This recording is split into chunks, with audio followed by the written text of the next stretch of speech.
The Vedas explain that all kinds of worldly happiness can be classified into 3 categories. They are important to comprehend so that we can choose the beneficial kind of joy and avoid the harmful pleasures. So what are these categories?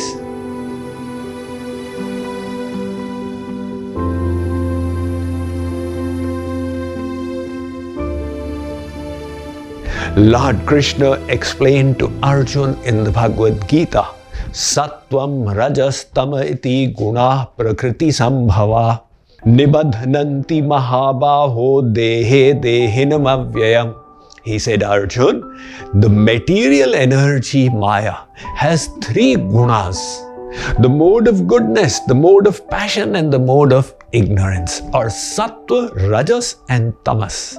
They are existing everywhere in creation and also within our personality.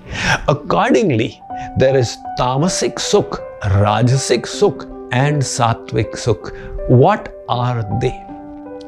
Tamastvajnanajam vidhi mohanam sarvadehinam pramadalasya nidrabhis tannibadnati bharata. The happiness in the mode of ignorance, Tamasic. It induces a person to laziness, sloth, anger, intoxication, and violence. This is the kind of happiness you get from addictives, from sleep, from anger. You may say, Swamiji, is there happiness in anger? Actually, there is. People say, he was troubling me so much. I had got pent up with frustration. And then I taught him such a lesson he will remember for all his life. So the pent up anger, when it got vented, it gave a sense of relief. That provided the experience of tamasic happiness. Likewise is the pleasure you get from intoxicants. My mind is troubling me so much. Take bhang. I've forgotten about everything. It is caused by the benumbing of the intellect. So tamasic sukh, it covers our soul in deeper ignorance, leading to its downfall. It is definitely to be avoided. People who choose this kind of happiness, they even throw all kinds of morality to the wind and don't mind indulging in violence for fulfilling their self-interests. Let's move higher to Rajasic happiness. Rajo ragatmakam vidhi Trishna Sanga Samudbhavam Tan Nibadnati Kaunteya Karma Sangena Dehinam.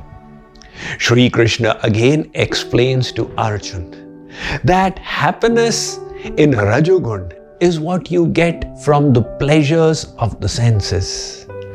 Our 5 senses seek their delight. The eyes want to see lovely sights. The ears want to hear pleasant sounds. The skin wishes to touch pleasurable objects. The nose wants fascinating aromas. And the tongue yearns for delectable tastes. The problem with such delights is that once the desire is fulfilled, the pleasure then disappears and one makes another desire to experience the pleasure again. And each time, the amount of sense object required for the same amount of pleasure keeps on increasing. Thereby, so often, it leads to addiction, whether it is an addiction to narcotics or an addiction to gambling or the like. So this mode of passion inflames innumerable material desires within us and sends our mind on a spin of materialistic ambitions, inducing the soul to work hard. Higher than this is Sattvic happiness. Tatra sattvam nirmalatvat prakashakamanāmayam sukha sanghena badnati jnana sanghena chanagha. In the mode of goodness, the sensual desires relax. One develops inner virtue, cultivates knowledge and achieves a certain amount of peace of mind. Thereby, the mode of goodness is illuminating and uplifting. It provides a deeper sense of happiness that actually satiates from within, rather than merely thrilling without fulfilling. So the happiness of the mode of goodness is experienced through philanthropic work, through the cultivation of knowledge, etc. However, even this does not satiate the soul. Our yearning is for a kind of happiness which is transcendental to the three gunas. It is divine bliss.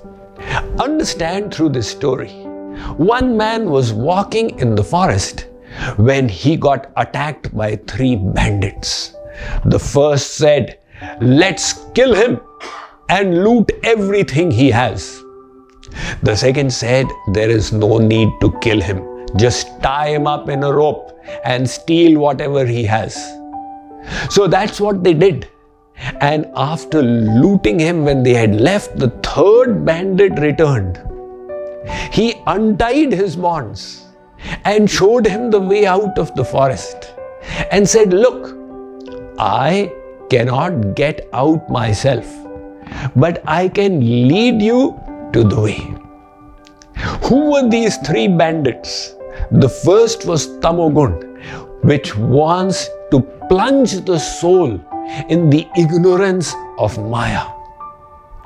The second bandit was Rajogun, who ties up the soul in worldly, materialistic, sensual desires.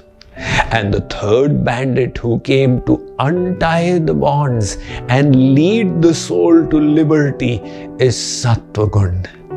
Beyond this is divine bliss. What is that? The Vedas explain the kind of bliss your soul is seeking must possess three attributes. It should be Sat, Chit and Ananda. Let's look at what these are. Sat means eternal. We are looking for a happiness which once achieved will remain forever. Unfortunately, worldly joys don't fulfill that criteria. So, let us say you had a great time in the weekend. You went for a skiing expedition to Estes Park near Denver and came back all thrilled. But then the reality wakes up to you. Tomorrow is Monday, I have to get back to my drab work. So the joy of the weekend did not remain during the weekday. Such kind of happiness which comes and then goes, and then comes and then goes, does not fulfill our soul. We are looking for eternal joy or Sat happiness.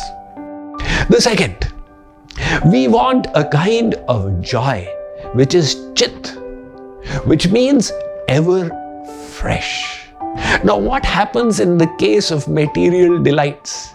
You went to see a thrilling, newly released Bollywood or Hollywood movie and you loved it. But then your friend came from nearby and said, "I've heard this movie is really worthwhile. Will you accompany me for it?" You said, "Okay, if it's going to make you happy, I'll go." But the pleasure of seeing the movie reduced manifold. And then your relative came from out of station and said, I just have to see the movie that is running in this Dallas Metroplex. And you said, okay, if you have to, I'll go again. But the same movie is seeming like a torture the third time. So the worldly happiness keeps on dwindling like the canal. In the agricultural fields, it starts off so big, and as the water is drained out, it keeps on reducing into a tiny little flow. However, our soul is looking for happiness which will be ever fresh. That is the happiness of God. You look at Sri Krishna once, oh my God, so attractive. Close your eyes, look again, even more beautiful than before. Again close your eyes, again look. Oh, this time Sri Krishna is absolutely stunning.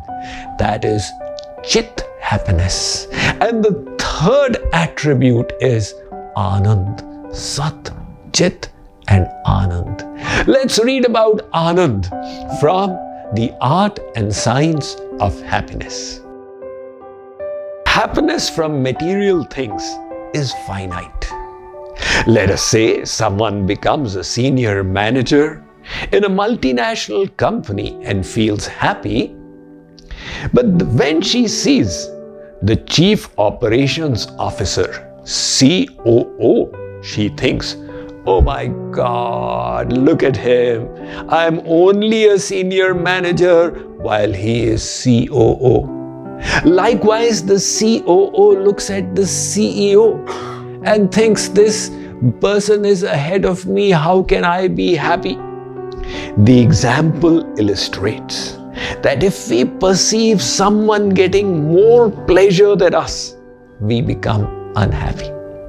Our soul is averse to being gratified with finite happiness and seeks Anand or infinite bliss.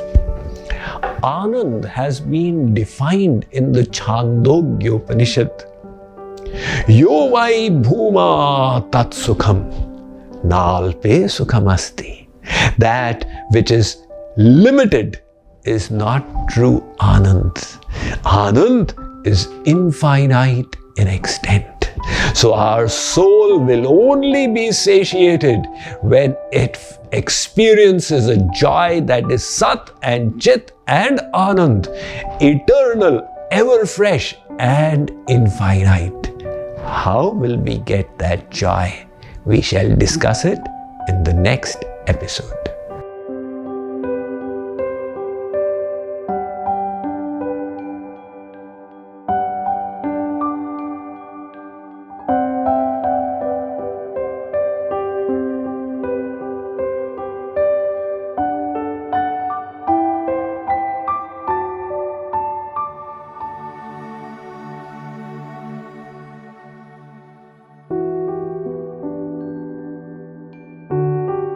Daily Sadhana is a unique coaching platform envisioned by Swami Mukundananda for people of all backgrounds to make systematic spiritual progress at your own pace and in the comfort of your own home. In Daily Sadhana, Swami Mukundananda will be your personal spiritual coach and will help you learn and practice spirituality every day in a structured and engaging manner. If we could transform ourselves just 1% every day, after a few months, we would have changed ourselves 100%. Daily Sadhana offers beautifully designed online courses where the timeless Vedic philosophy is systematically organized into daily lessons. Each daily lesson contains an exclusive video lecture, review slides to revise the key takeaways, special meditation sessions, and quizzes and exercises. Visit mydailysadhana.org to learn more and start your spiritual practice today.